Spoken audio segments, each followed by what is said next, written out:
About a various visual stereotypical behaviors and its association with the eye contact impairment, like visual stemming, object fixation, child aligning objects. So visual stemming is child wants to look at one particular thing. So child wants to work on its ocular muscles movements, or somewhere the ocular muscles are not well registered. So child wants those movements more oftenly. Or it can be the object fixation, where the child's localization and tracking is not developed. The child will start looking at the environment and will take the environment in a pictorial format, and not in a video format, or not in a running way format. So this particular children will register the data in a different way, and that's how they get mastered in a particular sense. But that mastery does not help in the social development.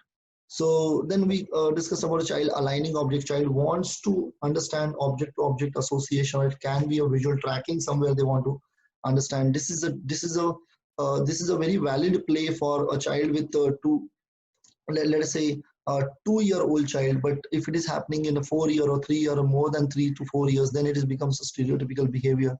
Child wants to see objects falling down in a particular way.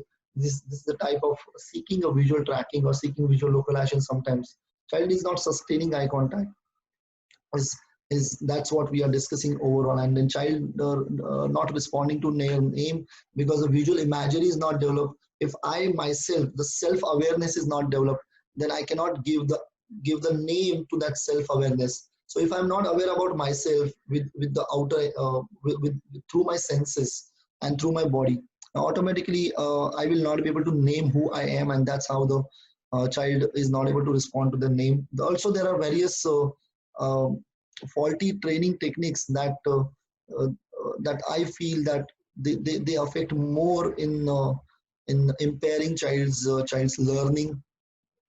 And then the child is developing squint. The squint is something like very, very important. It's called the VOR, where the neck muscles are not helping the eye muscles, or not coordinating with the eye muscles, where the picture does not become clear. So if I start moving the screen, that means the camera is not stable. So automatically, when our kids goes out in a movement environment, so our kids may lose a lot of information because of blurriness.